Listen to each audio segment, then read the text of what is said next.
Hello guys, स्वागत है मेरे यूट्यूब चैनल माइनिंग बिल्ला में आप सभी का फिर से।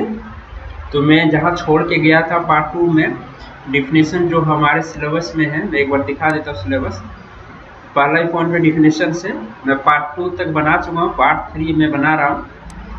मैंने मैनेजर तक करवा दिया था डिफिनेशन। नेक्स्ट की ओर बढ़ते हैं हम लोग। मैनेजर हो गया है।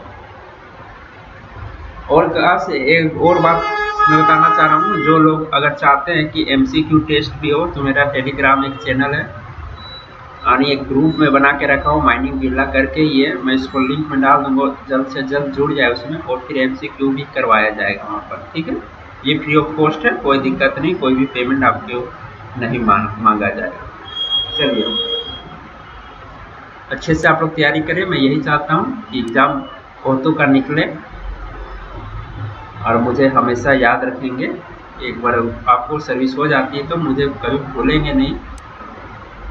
चलिए, निर्माता मैन्युफैक्चरर किसको बोलते हैं? वह व्यक्ति का समूह, कंपनी या संस्था जो कोल माइंस में प्रयोग के लिए मशीनरी, संयंत्र, इक्विपमेंट, साधन या पदार्थ बनाता है। बोलता है कि माइंस में जितने भी इंस्ट्रूमेंट हम लोग यूज कर रहे हैं उस सबको जो बना रहा है ना, उसको हम लोग मैन्युफैक्चरर बोलते हैं। ठीक है, कोई व्यक्ति हो सकती है, कोई कंपनी हो सकती है, कुछ भी हो सकती है। चलिए, अब मटेरियल की बात की जाए तो कोयला, पत्थर, मलबा या कोई अन्य माल, यानी सभी को हम लोग मटेरियल बोलते हैं। कोयला रहे या पत्थर रहे, कोई या डेब्रिस या कोई अदर मटेरियल अगर माइंस में है तो सबको हम लोग माल बोल सकते हैं। ये लड़की वाला माल नहीं है, ये अलग माल है जिससे पैसा निकलता है। इन रेगुलेशन के अध्ययन 4 के लिए माइन। अच्छा, अब पूछ रहा माइन का अर्थ क्या है? यानी हमारा माइनिंग का माइन समझिए, खदान की बात हो रही। माइन की सीमा के अंदर के सभी उत्खनन और एक्ट के सेक्शन में निर्दिष्ट सभी परिसर संयंत्र, मशीनरी कार्य और एक साथ मशीन की रचना करते हैं। ये बहुत अंतरिक्ष सीधा सीधी बता देते हैं माइंस क्या है, इसको जाने दीजिए डिफिनेशन। माइंस जो है हमारा वैसा जगह जहाँ पर कोयले के लिए काम किया जा रहा है, चाहे वो वासनी हो या कुछ और हो। ऐसा नहीं कि कोयला जहाँ से निकल उसी को माइन बोलेंगे। तो हमारा कोलवासरी भी हमारा एक माइन होता है। ठीक है, यानी कि कोयले को जहाँ जहाँ हम लोग शुद्धिकरण करेंगे या कोयले का काम होता है वो सारे के सारे माइन होगा। चलिए नेक्स्ट है मिस फायरर का अर्थ है शॉर्ट होल या ब्लास्ट होल में भरे गए पूरे बारूद का ब्लास्ट नहीं, यानी कि ब्लास्टिंग के लिए तैयार किया गया होल में अगर 10 9 बारूद डाले, इसमें से एक ब्लास्ट होता है या 9 ब्लास्ट होता है तो वो शॉर्ट मिस फायर नहीं कहलाएगा। और किसी हॉल में सबके सब मिस नहीं फटा है तो वो मिस फायर कहलाता है। ठीक है, बात समझ गए? पूरा को पूरा बारूद नहीं फटना एक मिस फायर कहलाता है। महीना किसको बोलता है? अंग्रेजी कैलेंडर का कोई महीना, यानी मंथ अंग्रेजी कैलेंडर का है ना, जनवरी फरवरी, कोई भी एक महीना को एक मंथ बोलते हैं। ऑफिशियल का अर्थ क्या हुआ? व्यक्ति से खान या मालिक, एजेंट या मैनेजर ने लिखित रूप से खान या उसके किसी भाग की निगरानी करने की जिम्मेवारी दी गई है। Assistant manager, ventilation officer, safety officer.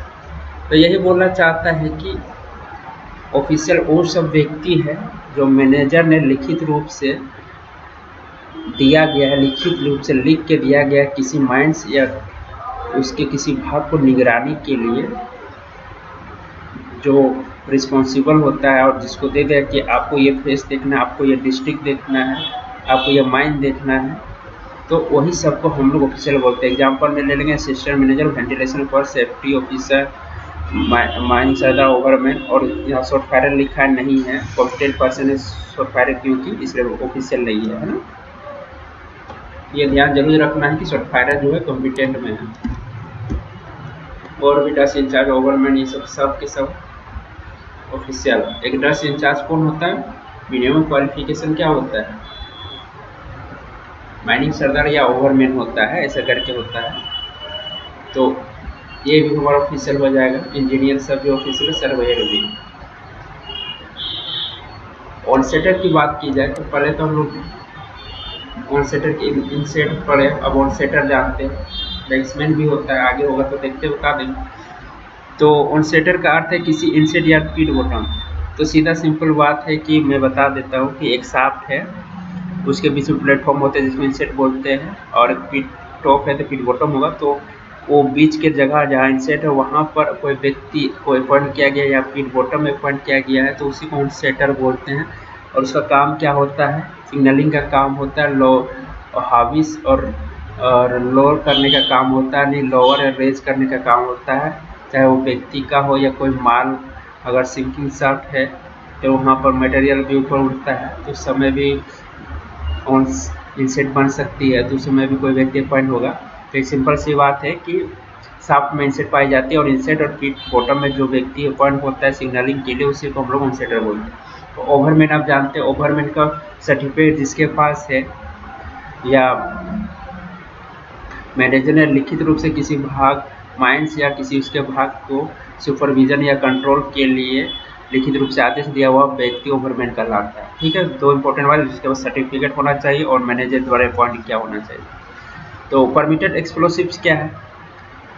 ऐसी कंपनी द्वारा या इस प्रकार बनाया गया बारूद जिसका विवरण चीफ इंस्पेक्टर समय समय पर समान या विशेष आदेश द्वारा स्पेसिफाई करे। यानी कि परमिटेड एक्सप्लोसिव हम लोग उसी को बोल सकते हैं जो जिसको चीफ इंस्पेक्टर ने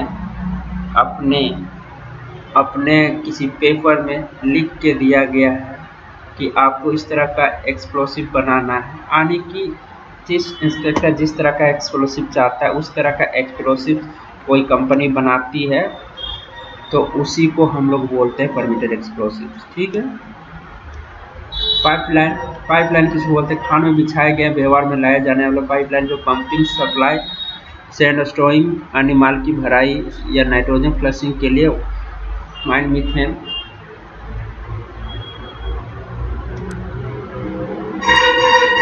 ठीक है। तो पाइपलाइन आप जानते हैं पाइप को बोला जा रहा है उसका, या चाहे इतने सारे जो काम दिए गए हैं हो सकता है उसमें से पानी जा रहा है, सैंड स्टोरिंग कर रहा है, डिबलरिंग के दौरान पानी का सप्लाई हो रहा है या पंपिंग हो रही है, माइंस में पानी भरा रहता है उसमें पंपिंग की जा रही है उस पाइप से, तो संबंधित अन्य पाइपलाइन है तो वो सबको पाइपलाइन बोलते हैं।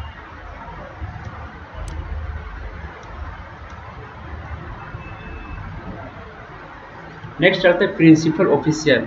तो ये प्रिंसिपल ऑफिशियल एक जो है ना माइनिंग डिसिप्लिन का बंदा होता है जो सबसे ज़्यादा अगर माइंस में कहीं काम हो रहा है उस जगह पर जितने लोग माइनिंग डिसिप्लिन के मौजूद है उनमें से सबसे जो सीनियर होता है उसी को हम लोग बोलते हैं प्रिंसिपल ऑफिशियल। ठीक है, कोई पार्टिकुलर व्यक्ति नहीं होता है, हर समय चेंज होता है। मान लीजिए तो मैनेजर है, माइनिंग सरदार है और एजेंट है तो उस समय प्रिंसिपल ऑफिशियल कौन हो जाएगा?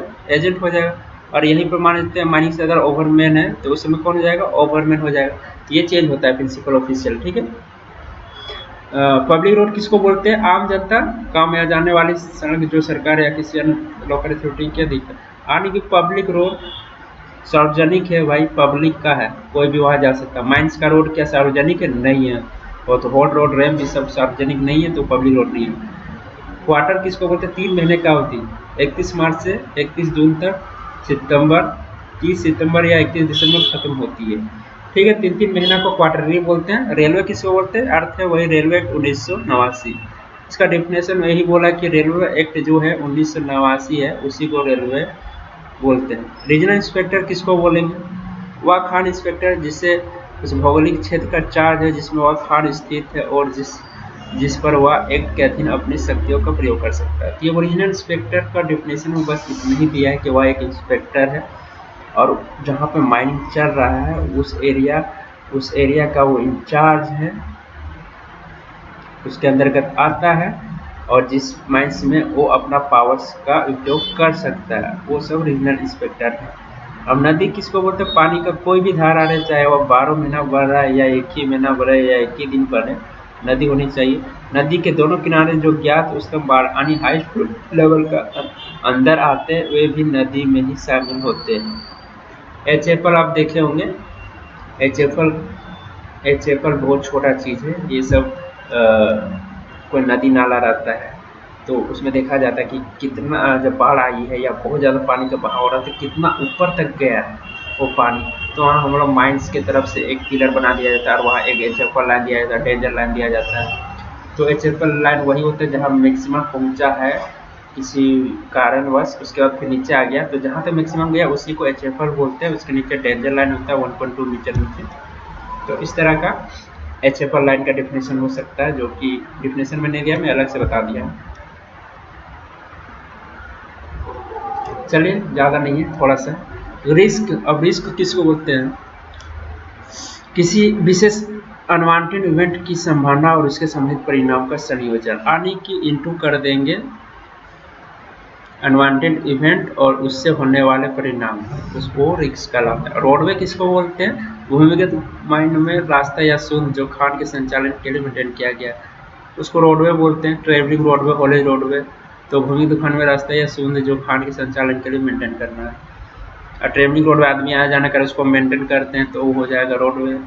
हॉलेज रोडवे में जहाँ टब आना जाना करेगा वो हो जाएगा हमारा रोडवे। चलिए ठीक। शेड्यूल का अर्थ क्या है? इन रेगुलेशन से संकलन सूची, ये अलग ही चीज़ है, उसको छोड़िए, सूची कोई फर्क नहीं पड़ता इससे। चाणक क्या है? चाणक का अर्थ है सरफेस से भूमिगत वर्किंग तक का प्रवेश मार्ग या रास्ता। ये अनिशाफ्ट की बात की जा रही है, उसको हिंदी में चाणक बोलते हैं। तो वही बोलता है सरफेस से अंडरग्राउंड में जाने वाला भाग तो दूसरे भाग से मिलाने वाला ऐसा रास्ता जिसमें गाइड रस्से के सहारे या उसके बिना भी डोली या अन्य तंत्री रूप से लटके हुए चल सकते हैं। तो साफ सिंपल सी बात है, वैसा रास्ता जो भूमिगत खंड से लेके अंडरग्राउंड में लेके जाए, जो किसी डोली में हो सकता है, रस्से के सहारे लटका हुआ केज, वो सब उसको हम लोग बोलेंगे साफ। शॉर्ट फायरर क्या है? रेगुलेशन 190 के अधीन नियुक्त शॉर्ट फायरर। शॉर्ट फायरर की नियुक्ति 190 रेगुलेशन नंबर 190 के अधीन होता है, वही बोला है कि डेफिनेशन यही है। सॉकेट का अब जानते हैं। बारूद भरने या ब्लास्ट करने के बाद बचा हुआ सॉकेट हो या ब्लास्ट होल, उसका भाग किस सेमिफायर के रूप में नहीं माना जाता। ये बोलना चाहता है कि कोई ब्लास्टिंग होल है जिसमें हम लोग ब्लास्टिंग किए, हो सकता है एक बारूद ना ब्लास्ट होने के कारण के वो एरिया का, जहाँ वो एरिया टूटने वाला था वो नहीं टूटा, वहाँ पर कुछ जगह बच गया है, तो उसी को हम लोग सॉकेट बोलते हैं, है ना। और ये साफ साफ लिखा है, मिस फायर को सॉकेट नहीं बोल सकते, ठीक है। सारे के सारे बल्ब नहीं फटे तो उसको नहीं बोल सकते। सप्लायर वही बात है, कंपनी मशीनरी। टब, टब किसको बोल सकते? वैगन, माइन कार, ट्रक या कोई अन्य वाहन जो सामान लाने ले जाने के लिए रेल पर चलता है। ये बोलना चाहता है सामान को अगर ले जाना आना कर रहे हैं और रेलगाड़ी पे चल रहा है वो सब टब, ठीक है। रेलगाड़ी पे चलने वाले सारे गाड़ी टब होती है। वेंटिलेशन डिस्ट्रिक्ट, भूमिगत खान का वह भाग जिसका इंटेक हवा रास्ता मुख्य इंटेक रास्ते से निकलता है, उसको हम लोग, और रास्ता निर्मुख रास्ता से जहाँ मिलता है प्राकृतिक वेंटिलेशन वाली खान।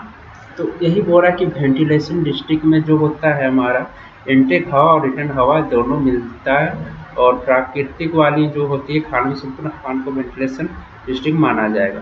यदि खान का केवल एक भाग प्राकृतिक तरीके से वेंटिलेट होता है तो खान का वह भाग एक वेंटिलेशन डिस्ट्रिक्ट माना जाएगा। तो वाइंस में होता है कभी कभी नेचुरली वेंटिलेशन होता है, कम डेप्थ रहता है तो नेचुरली भी हो जाता है, तो उसको एक अलग डिस्ट्रिक्ट माना जाएगा। उसके बाद का भाग को अगर हम लोग मैकेनिकल तरह से कर रहे हैं तो उसको अलग से माना जाएगा, ठीक है। तो वर्किंग की बात की जाए, कोयले की खोज करने या कोयला प्राप्त करने के लिए खान की गई खुदाई की जा रही खुदाई, जो वर्किंग उसको बोलते हैं जिसको कोयला को प्राप्त करने के लिए जो भी ड्रिलिंग ब्लास्टिंग हो रही है या खुदाई हो रही है उसको हम लोग वर्किंग बोलते हैं, ठीक है गाइस। वर्किंग प्लेस क्या है? खान का कोई ऐसा स्थान जिसमें किसी भी व्यक्ति को आने जाने का आने। वर्किंग प्लेस वो सब होता है जो कानूनी अधिकार अगर है उस जगह में जाने को, तो उस सभी जगह को वर्किंग प्लेस बोलते हैं। तो गाइस वीडियो यहीं ख़त्म होता है, आपका डेफिनेशन पूरा का पूरा ख़त्म हो गया है। नेक्स्ट वीडियो के लिए इंतजार करें, मैं जल्द से जल्द कोशिश करूँगा, और मेरे टेलीग्राम में जल्दी से जुड़ जाए आप लोग, जितना जल्दी हो सके। नए होंगे तो सब्सक्राइब कर लीजिएगा, ठीक है।